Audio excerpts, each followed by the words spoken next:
लोग अपने सीखने की प्रक्रिया को आगे ले जाते हैं, एक सबसे महत्वपूर्ण गांठ लगाते हैं सर आज के सेशन में। देखिए, आज का सेशन आपकी फ्यूचर की जो ट्रेडिंग जर्नी है ना, आप लाइफ लॉन्ग जो ट्रेड करेंगे उसके परिप्रेक्ष्य में बहुत महत्वपूर्ण होने वाला है। देखिए, प्राइस एक्शन के 4 कंपोनेंट होते हैं। कौन कौन से 4 कंपोनेंट होते हैं ज़रा समझिए। पहला होता है स्ट्रेंथ, दूसरा होता है वॉल्यूम, तीसरा होता है मोमेंटम जो कि स्ट्रेंथ और वॉल्यूम से मिलकर बनता है, और चौथा होता है मोमेंटम के इफेक्टिव होने की प्रक्रिया जिसको हम कहते हैं WMA, वेटेज मूविंग एवरेज, जिसको हम देखते हैं, मतलब लेस रिटेलर्स एंट्री। ये 4 जो कंपोनेंट हैं प्राइस के मोमेंटम से मिलकर बनता है, एवरेज से मिलकर बनता है। एवरेज मतलब रिटेलर्स की कमेंट्री होगी, WMA से आप समझ लेंगे, ठीक है। और उसके बाद वॉल्यूम और उसके बाद स्ट्रेंथ। इसी में से एक कंपोनेंट पर हम लोग आज बात करेंगे जो कि है वॉल्यूम। वॉल्यूम एक बहुत ब्रॉड टॉपिक है। देखिए, वॉल्यूम को लेकर कई सारे मिथ हैं। कई लोग क्या करते हैं, वॉल्यूम चार्ट को लोग इसी प्राइजेक्शन चार्ट पर लगा लेते हैं और फिर वो सोचते हैं कि अब मुझे ना तो प्राइजेक्शन की ज़रूरत रह गई है और सिर्फ वॉल्यूम देख कर ही काम चल जाएगा, या फिर वो वॉल्यूम को as a tool, as a indicator use कर रहे होते हैं।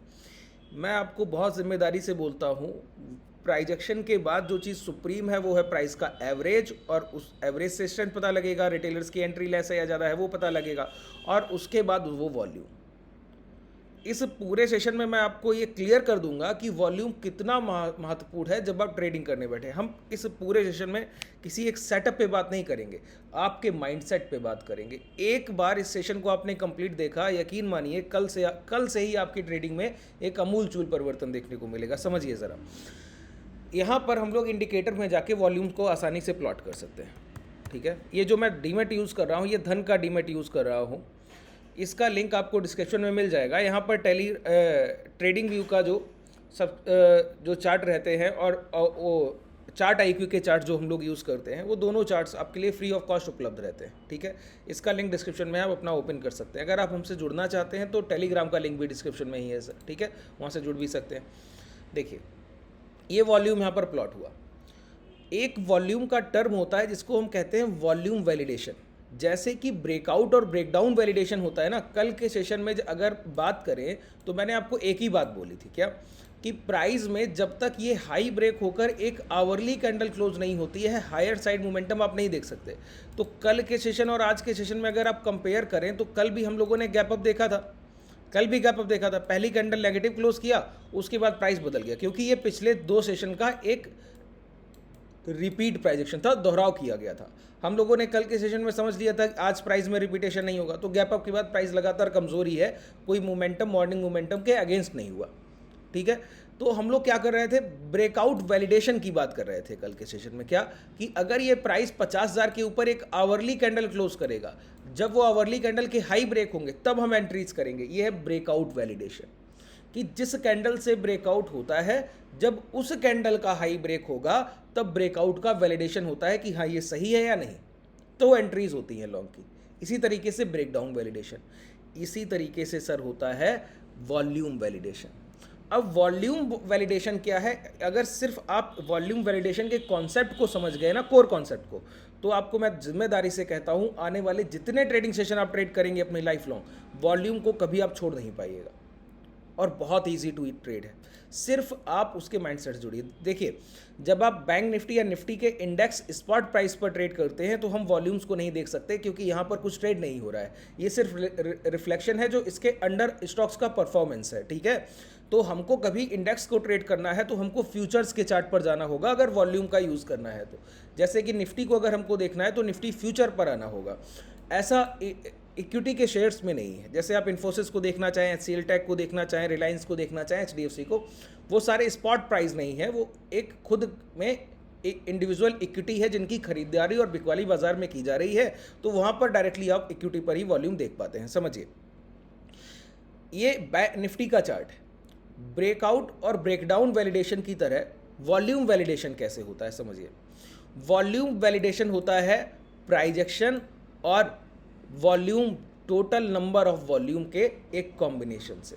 मैंने क्या कहा, वॉल्यूम वैलिडेशन होता है प्राइजेक्शन और टोटल नंबर ऑफ वॉल्यूम के कॉम्बिनेशन से। जैसे एक एग्जांपल के थ्रू, अगर देखिए इसमें कोई भी आप अलग से एग्जांपल नहीं ले सकते, जो रिसेंट मार्केट है इसी के एग्जांपल से हम सीख सकते हैं कि वॉल्यूम किस तरीके से हमको इम्प्लीमेंट करना है। जैसे रिसेंटली आवली टाइम फ्रेम पर चलते हैं, ठीक है। यहाँ पर ये बताइए, अभी रिसेंटली अगर हम लोग देखें तो हमको ये देखने को मिलता है, देखिए वॉल्यूम कैंडल्स को कंपेयर किया जाता है। कंपेयर किससे? प्रीवियस कैंडल से। जैसे प्राइजेक्शन को हम कंपेयर करते हैं, वॉल्यूम इसीलिए इतना रिलायबल है क्योंकि इसके सारे डेटा उसी तरीके से काम करते हैं जैसे प्राइजेक्शन के करते हैं। जैसे बायर सेलर प्राइजेक्शन में काम करता है, उनका डेटा भी उसी तरीके से वॉल्यूम में दिखता है, ठीक है। समझिए इस बात को। अगर हम कंपेयर करें तो ये रेड कैंडल का फॉर्मेशन पिछले इतनी सारी कैंडल से बड़ा है। मैंने क्या कहा? इस रेड कैंडल का फॉर्मेशन पिछली इतनी सारी कैंडल से बड़ा फॉर्मेशन है। इसके पहले के फॉर्मेशन इससे बड़े थे, उसके बाद इतना बड़ा कोई फॉर्मेशन है नहीं। बात क्लियर हो रही है? ठीक है। तो जब इस कैंडल का फॉर्मेशन बड़ा है तो टोटल नंबर ऑफ वॉल्यूम्स भी इस कैंडल में ज़्यादा होंगे प्रीवियस इतनी सारी कैंडल से, ठीक है। अब इस कैंडल में हुआ क्या है? देखिए वॉल्यूम बड़ा है तो यहाँ पे दिख भी रहा है, यहाँ पर देखिए नंबर लिख कर आता है, इस जगह पर नंबर लिख कर आता है। अगर मैं किसी भी वॉल्यूम कैंडल पे कर्सर ले जाता हूँ, यहाँ से देखने की शुरुआत कीजिए 512 के, अच्छा पॉइंट के बाद भी कुछ लिख कर आएगा, उनको छोड़ दिया कीजिए, सिर्फ पॉइंट के एक डिजिट तक टोटल। अगर आप वॉल्यूम को नेट टू नेट समझना चाहते हैं, एक डिजिट पढ़ा कीजिए, उसके बाद कोई बहुत बड़ा अर्थ नहीं है क्योंकि वॉल्यूम एक बड़ा डिजिट होता है सर, ठीक है। तो आप पॉइंट्स में नहीं जाना है, एक रफली कैलकुलेशन पे हमको रहना होता है। यहाँ पर 512 के, यहाँ पर 416 के, इस तरीके से बढ़ते हुए आए तो यहाँ पर 1.46। अब ध्यान दीजिए, जब 1.46 वॉल्यूम था तो कैंडल का साइज क्या था? कैंडल का साइज था बॉडी साइज। कैंडल का बॉडी साइज किस फॉर्मेशन का था? नेगेटिव था। प्राइस हायर लेवल पे खुला और लोअर लेवल पे बंद हुआ। इसमें कोई भी लोअर विक नहीं है, ना ही अपर विक है, मतलब नेट सेलिंग है। क्या है? नेट सेलिंग है। अगर बोला जाए कि अगर यहाँ पर 1.4 M वॉल्यूम है तो इसमें से 80% प्लस वॉल्यूम सिर्फ सेलर्स का है। इस कैंडल के बाद इतना बड़ा कैंडल का फॉर्मेशन कौन सा है? ये यहाँ पर 1.59। इस कैंडल का अगर टोटल साइज देखें तो बॉडी साइज है, ये ग्रीन फॉर्मेशन है। इसका मतलब हुआ इन दो कैंडल्स में मिला जुलाकर जितनी सेलिंग हुई होगी उतनी यहाँ पर खरीदारी हो गई होगी, ठीक है। क्योंकि इस कैंडल का body size green body size है और वॉल्यूम में भी इस कैंडल का साइज पिछली कैंडल के लगभग इक्वल, कंपैरेटिवली थोड़ा हाई है, ठीक है। तो एक बात समझ आई कि जितनी यहाँ पर सप्लाई आई उतनी यहाँ पर खरीदारी हुई। अच्छा बताइए, इक्वल सप्लाई और इक्वल डिमांड, अभी प्राइस का कोई मोमेंटम हो सकता है क्या? नहीं। अब ये डिमांड यहाँ पर हायर होना चाहिए।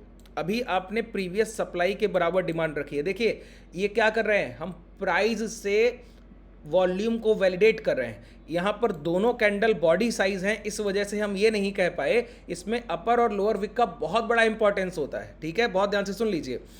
अब इसके बाद अगर अगली कैंडल इस वॉल्यूम को क्रॉस ओवर करती, इस वॉल्यूम के से हाई क्रॉस करती और उसमें भी कुछ बॉडी साइज होता, एक बॉडी पार्ट अच्छा होता, तो हम लॉन्ग की पोजीशन से एग्जीक्यूट कर सकते थे और ये अज्यूम कर सकते थे प्राइस ये हाई ब्रेक करेगा। बात क्लियर हुआ? अब रिसेंटली अगर आप देखें तो प्राइस ने जितनी बिकवाली की उतनी यहाँ पर खरीदारी की। वॉल्यूम से पता लगा कि नेट सेलिंग थी और नेट बाइंग है और इक्वलाइज लगभग है, और इसके बाद वॉल्यूम डिक्रीज होने लगे और वॉल्यूम साइज कम हुआ, कैंडल में बॉडी पार्ट भी कम हो गए, मतलब इन कैंडल्स में भी डिमांड सप्लाई इक्वल रही होगी। तो इन दो कैंडल्स की बिकवाली और इस एक कैंडल की खरीदारी डिमांड सप्लाई इक्वल। अगली 4 कैंडल की डिमांड सप्लाई इक्वल क्योंकि बॉडी पार्ट भी नहीं है और लेस वॉल्यूम्स। बात क्लियर हुआ? अब इसके बाद एक ये कैंडल का फॉर्मेशन दिखता है जिसमें 1.56 M वॉल्यूम आपको दिखता है। इस कैंडल में क्या हुई है सर? खरीदारी हुई होगी क्योंकि इस कैंडल में भी बॉडी पार्ट दिखता है, लोअर विक का पार्ट नहीं दिखता है। जब बॉडी पार्ट किसी कैंडल में 80% से अधिक होता है और उसका वॉल्यूम कैंडल भी एक एवरेज साइज का होता है तो मान कर चलते हैं कि उसमें मैक्सिमम बाइंग हुई होगी। तो नेट क्या है? इसमें बाइंग है। अब देखिए यहाँ पर सब इक्वल था, इसके बाद एक मेजर हिट दिया बायर्स ने कि यहाँ पर इंडिविजुअल एक एक कैंडल के प्राइजेक्शन को हमको देखना होता है जब आप वॉल्यूम को डिसाइड करें। अच्छा, जब मैं आपको समझा रहा हूं तो इन चीज़ों को समझाने में टाइम लगेगा, लेकिन जब आपका माइंड रिफ्लेक्ट करेगा ना विद इन अ सेकेंड्स, आप 10 सेकेंड या 15 सेकेंड में एनालाइज कर लेंगे कि आप क्या ट्रेड करने वाले हैं। बात क्लियर हो रहा है? आपको 10 से 15 सेकेंड लगेगा, आपको पता लग जाएगा कि मार्केट का मूड क्या है। अब इस वॉल्यूम के बाद अगर आप गौर करें, सारे वॉल्यूम कैंडल्स डिक्रीजिंग है और इसके बराबर अभी तक किसी भी कैंडल में इतनी बड़ी सप्लाई नहीं आई। सिर्फ एक कैंडल में सप्लाई है, वो भी इसका हम अगर 60% माने तो यहाँ पर डिमांड सप्लाई इक्वल हो गई। पहले से बायर प्राइस को डोमिनेट कर रहे थे हायर साइड, तो बायर से पहले से डोमिनेशन पोजीशन में है। और यहाँ पर डिमांड सप्लाई इक्वल होने के बाद इस कैंडल में बायर्स ने क्या किया, एक वेटेज लिया बाइंग का सेलर से ज़्यादा खरीदारी करके, मतलब स्लाइटली डिमांड हायर हुई। क्या मैंने कहा, हाई डिमांड हायर नहीं हुई, स्लाइटली थोड़ी सी पॉजिटिवनेस आई। अब इसी के बाद प्राइस में आज एक कैंडल का मॉर्निंग का फॉर्मेशन होता है, जिस कैंडल में अब इस कैंडल को अभी तक जितनी बड़ी कैंडल्स इनमें बनी हैं इस सारे पूरे इस रेंज में, तो उसमें यह समझ आता है जो कैंडल्स बड़ी बनी है सभी नेट सेलिंग की है, नेट बाइंग की है। ये कैंडल में आपको लोअर विक साइज देखने को मिलता है। अब इस कैंडल में हम कह सकते हैं कि 60% बॉडी पार्ट है और 40% विक पार्ट है। इसका मतलब है 40%। अगर इस कैंडल का टोटल वॉल्यूम कितना है, प्रीवियस सभी वॉल्यूम से ज़्यादा 1.62 एम, मतलब अभी तक जो हम लोगों ने मैक्सिमम वॉल्यूम देखा था वो इस कैंडल में देखा था 1.56, और इसके पहले इस कैंडल में 1.59। ये मैक्सिमम वॉल्यूम कैंडल है, स्लाइटली हायर है, बहुत ज़्यादा हायर नहीं है लेकिन थोड़ा सा अधिक है। और इसमें यह पता लगता है कि 40% बायर हैं और 60% सेलर हैं। मतलब प्रीवियस पहले से बायर एक पोजीशन बना चुके हैं जहां पर हाई वॉल्यूम के साथ उन्होंने एक नेट बाइंग की है। और इस कैंडल में वॉल्यूम को, अब कोई सिर्फ वॉल्यूम कैंडल को देखे, यहीं पर डिफरेंस आता है। मैंने क्या कहा, प्राइस को हमको वैलिडेट करना है किससे, वॉल्यूम से। अगर प्राइस का वैलिडेशन वॉल्यूम से नहीं कर रहे हैं तो तकलीफ है, यहीं पर गलती कर जाएंगे। अब जो सिर्फ वॉल्यूम कैंडल दिख रहा है उसको ये रेड कैंडल दिख रहा है, मतलब यहाँ पर बिकवाली हुई होगी। लेकिन जब आपने प्राइस के प्राइजेक्शन में कैंडल से वैलिडेट किया तब आपको पता लगा कि इसमें तो प्राइस गिरने के बाद रिकवरी हुई। लोअर विक कब बनता है, जब प्राइस 90 से आया हो 98 और दोबारा पहुंच गया हो 100, मतलब 100 से आया 98 और दोबारा पहुंच गया 100, तो 2 रुपए की जो रिकवरी है उसी को तो बोला गया कि ये बाइंग हो गई, यही तो लोअर विक है। अब इसके बाद बॉडी पार्ट बनेगा ऊपर की तरफ और प्राइस सेल कर जाए। तो पहले यहां पर बिकवाली आई, प्राइस देखिए 23,421 से गिर कर आया 372, फिर ये रिकवरी हुई, तो 40% बाइंग है और वो भी सेलर्स को काट कर बाइंग है। कैंडल देखने में कैसा है, रेड फॉर्मेशन है, कैंडल का पार्ट भी रेड है और वॉल्यूम का पार्ट भी रेड है, उसके बावजूद 40% बाइंग है। तो मॉर्निंग की फर्स्ट कैंडल को देखने के बाद ही आप कह सकते थे कि कल की क्लोजिंग नेगेटिव थी, लेकिन प्रीवियस में बायर्स ने पहली सी एक थोड़ी ज़्यादा खरीदारी करके प्राइस में पॉजिटिवनेस रखी। आज गैप अप के बाद पहली कैंडल्स में बायर्स अपनी 40% बाइंग को बचा पाए और 60% सेलर सेल कर ले गए, मतलब प्रीवियस बाइंग स्लाइटली हायर और इस कैंडल में भी 40% बाइंग। तो अभी प्राइस में कोई बड़ी डिमांड क्रिएट होते हुए या बड़ी सप्लाई क्रिएट होते हुए नहीं दिखती, लेकिन बायर्स की पोजीशन अभी भी रिस्पेक्टिवली पॉजिटिव है, ज़्यादा है सेलर्स से। तो अभी प्राइस जब जब गिरेगा तो रिकवरी की कोशिश करेगा। मैंने क्या बोला, जब जब गिरेगा रिकवरी की कोशिश करेगा। ये कब तक चलेगा, जब तक एक अच्छे वॉल्यूम के साथ कोई सेलिंग ना आ जाए तब तक। और अगर कोई अच्छे वॉल्यूम के साथ एक दो कॉन्जिक्यूटिव कैंडल्स हायर वॉल्यूम की बनी और प्राइस ने हाई ब्रेक कर दिए तो मोमेंटम हायर साइड दोबारा से रिजम्पशन हो जाएगा, मोमेंटम हायर साइड दोबारा से रिजम्पशन हो जाएगा। अब देखिए, इस एक कैंडल के इंडिविजुअलाइज से हम लोगों ने एनालिसिस से शुरुआत की थी। एक कैंडल में इंडिविजुअलाइज देखा था कि प्राइस और वॉल्यूम का स्ट्रक्चर कैसा है, और वहां से हम एक परिणाम तक पहुंच गए। और इस चीज को आपने अपने अभी रिसेंटली मार्केट में फील किया कि अगर आप इंट्राडे मोमेंटम इस प्राइस का देख लें तो आपको समझ आएगा कि हर बिकवाली के बाद खरीदारी है सर। अभी भी रिसेंटली यही आप निफ्टी बैंक निफ्टी में भी देखेंगे, हर बिकवाली के सेम प्राइजेक्शन एक दूसरे को देखिए। बैंक निफ्टी और निफ्टी के प्राइजेक्शन लगभग एक जैसे होते हैं, बहुत कम सेशन होते हैं कि डिफरेंट ट्रेड हो, एक जैसा प्राइजेक्शन होता है। ये भी देखिए लगभग 0.26% ऊपर है, ये भी 0.32% ऊपर है। इसका प्राइस देखिए, प्राइस गिरने के बाद पहले रिकवरी किया, दोबारा डब्ल्यू फॉर्मेशन में जाकर रिकवरी कर रहा है। बैंक निफ्टी का प्राइस देखिए, पहले गिरा रिकवरी किया, दोबारा जाकर फिर ये डब्ल्यू फॉर्मेशन के पास थोड़ा बहुत डिफरेंस दिखेगा, बाकी लगभग एक जैसे प्राइस देते हैं। ठीक है, बात क्लियर हुआ। अब ये हायर साइड क्यों प्राइस चल कर जा रहा है, क्योंकि हमने पहले से एक प्राइस में मोमेंटम देख लिया कि बायर जो है वो डोमिनेटिंग पोजीशन में अभी तक है, तो हम सेलिंग की तरफ नहीं जाएंगे। कब तक, जब तक प्राइस एक अच्छी सेलिंग एरिया हमको ना दे दे कि यहां पर सेलिंग बन रही। बात क्लियर आई। यहां पर देखिए, यहां पर वॉल्यूम्स को इस तरीके से हम लोग लगा लेते हैं। ठीक है, अब समझिए, दोबारा से इस चीज़ को कंफर्म करते हैं किसी एक दूसरे शेयर के प्राइस में, आवरली टाइम फ्रेम पर चलते हैं। एक एग्जांपल से आपको चीज़ें कम क्लियर होंगी। ठीक है, यहाँ पर और चीज़ें आपको समझने का मौका मिलेगा। बहुत ध्यान से सुनते जाइए, आप सिर्फ सुनेंगे तो आपके बहुत सारे क्लैरिफिकेशन यहीं पर हो जाएंगे, सिर्फ सुनने भर से। बहुत कुछ ज़्यादा करने की जरूरत नहीं। किस टाइम फ्रेम पर चले यहाँ बता दीजिए, मैं उसी टाइम फ्रेम पर चलता हूँ सर। अब देखिए, बहुत तरीकों से देखिए, इसीलिए वॉल्यूम को जब आप क्लासेस को ज्वाइन करते हैं ना, एनरोल करते हैं, उसके बाद वॉल्यूम पर आपके जो सेशन होते हैं वो 10+ सेशंस होते हैं। क्यों? क्योंकि वॉल्यूम को समझने का मात्र एक स्ट्रक्चर नहीं है। जैसे प्राइजेक्शन को समझने के बहुत सारे स्ट्रक्चर हैं। आप कहते हैं इस सेटअप पे काम करें, डे हाई ब्रेक होने पर, डे लो ब्रेक होने पर, 20 के मूविंग एवरेज के पास 3 कैंडल, इन्वर्टेड हैमर के हाई ब्रेक होने पर, उसके बाद फिबोनाची के 61.8 के लेवल पे, 0.5 के लेवल पे।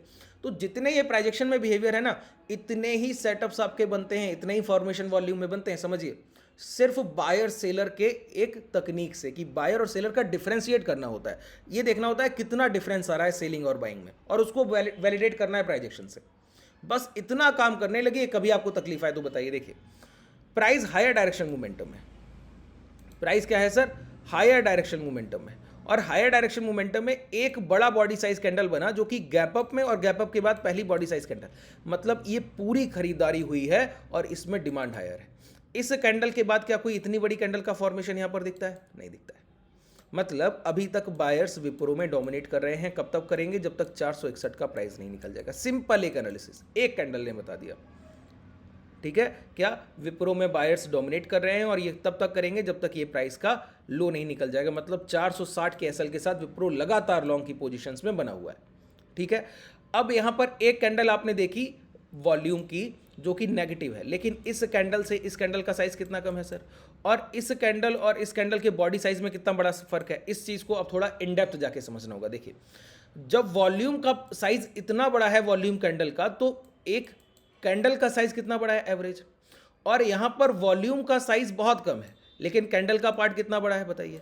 इस कैंडल के लगभग इक्वल कैंडल है और वॉल्यूम इस कैंडल में इस कैंडल से 50% से भी कम है, 50% से भी कम है। ये नेट सेलिंग ही, लेकिन ये प्राइस में इतना पैनिक किस बात का है? पता है किस बात का है? इस जगह पर प्रॉफिट बुकिंग हुई है, कोई सेलिंग नहीं आई, प्रॉफिट बुकिंग हुई। तो प्रॉफिट बुकिंग में बहुत ज़्यादा पोजीशंस नहीं स्क्वायर ऑफ हुई, बस प्राइस ने एक छोटा सा करेक्शन दिया। अच्छा, अब जब प्राइस हायर हाइस के फॉर्मेशन पे होता है तो हर जगह खरीदार खरीदने को तैयार होते हैं जब तक आखिरी इंस्टीट्यूशनल बायर का प्राइस नहीं जाता। ये इतनी बड़ी खरीदारी हम लोगों ने तो नहीं की होगी, इंस्टीट्यूशनल बाइंग रही होगी। तो इंस्टीट्यूशनल बाइंग के अगेंस्ट में एक प्रॉफिट बुकिंग आने के बाद हमको डिस्काउंट मिल गया। 487-88 का प्राइस 475 के आसपास खरीद पर मिल गया। तो अचानक से आपने देखा कि वॉल्यूम डिक्रीज हुए। मतलब ये कैंडल, जो रेड कैंडल ये वॉल्यूम का है, ये इस कैंडल को वैलिडेट नहीं करता है। क्यों? क्योंकि प्रीवियस कैंडल के बॉडी साइज और इस कैंडल के बॉडी साइज में कोई बहुत बड़ा फर्क नहीं है, लेकिन इतने बड़े वॉल्यूम नहीं है जो क्लैरिफाई करें कि प्रीवियस वॉल्यूम एक वैलिड वॉल्यूम था और ये वॉल्यूम जो है अनवैलिड वॉल्यूम। क्लियर हो रहा है? बिल्कुल शांति से, बहुत आराम से चीज़ों को समझिए, बहुत धैर्य रख के। ठीक है, तो इससे पता लगा कि ये बहुत बड़ी बिकवाली नहीं है। अब देखिए, यहीं पर एक पॉइंट आपका क्लियर होता है कि ये जो वॉल्यूम है वो फेक वॉल्यूम है, ये जो कैंडल पार्ट है वो फेक कैंडल पार्ट है, तो दोनों एक दूसरे को वैलिडेट नहीं कर रहे हैं। तो इसको हम सेलिंग कैंडल मानेंगे क्या? नहीं मानेंगे। ठीक है, जब तक प्राइस का स्ट्रक्चर और वॉल्यूम का स्ट्रक्चर एक दूसरे से मैच कर रहा है तो वही वैलिडेशन है। जब प्राइस और वॉल्यूम के स्ट्रक्चर मैच नहीं हो रहे हैं तो वैलिडेशन नहीं है सर। बात क्लियर हो रही? अब यहां पर अगर आप गौर करें तो यहां पर ये कैंडल का गिरावट हुआ, इस कैंडल की गिरावट के बाद पूरी रिकवरी हुई। इस कैंडल का बॉडी पार्ट देखिए जरा, तो इस कैंडल का बॉडी पार्ट, और फिर इस कैंडल में गिरावट हुई, फिर पूरी रिकवरी हुई। तो इस कैंडल का बॉडी पार्ट देखिए।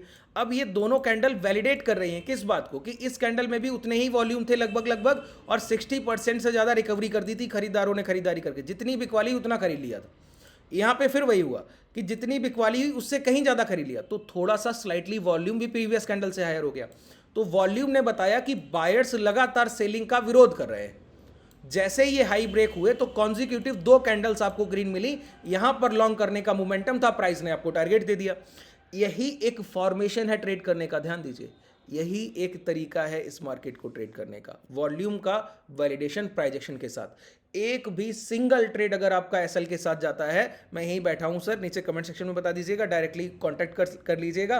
डिस्क्रिप्शन में आपके पास कांटेक्ट डिटेल भी है। ठीक है, कांटेक्ट डिटेल है, टेलीग्राम व्हाट्सएप कम्युनिटी का लिंक है, वहां से ज्वाइन करके डायरेक्ट मैसेज भी कर सकते हैं आप। समझिए इस बात को। अब यहां पर यह समझ आया कि प्राइस में अभी तक कोई मेजर बिकवाली नहीं है, क्योंकि ये जो सेलिंग का कैंडल है उसने तो वॉल्यूम और कैंडल के साइज नहीं एक दूसरे को वैलिडेट नहीं किया। तो अभी तक हम सिर्फ बायर साइड है। क्या है? सिर्फ बायर साइड है। बात क्लियर हुआ? अब जैसे ही इस कैंडल के हाई निकलेंगे 488 के, तो आप विप्रो को दोबारा हायर साइड मोमेंटम करते हुए देखेंगे। यहाँ पर ये दो कैंडल्स कॉन्जिक्यूटिव हायर हाइस के कैंडल्स ये बताती हैं अब प्राइस का 474 को लो ब्रेक करना भी बहुत मुश्किल काम है सर, बहुत मुश्किल है अगर 474 का लो ब्रेक कर दे। जब तक नहीं कर रहा है तब तक सिर्फ हम लोग हायर साइड सोचेंगे। अगर यहाँ पर कोई मोमेंटम होगा तो एक बड़ी बॉडी साइज कैंडल वॉल्यूम में, उसके बाद बड़ी बॉडी साइज कैंडल एक यहाँ पर प्राइस में, और जो कि बॉडी साइज होना चाहिए। तब हम एक मूड चेंज करेंगे कि अब प्राइस एक्शन एक तरीके से बदल रहा है, चेंज हो रहा है, सेलर साइड प्राइस घूम रहा है, तो वो रिवर्सल का एक साइन हो सकता है।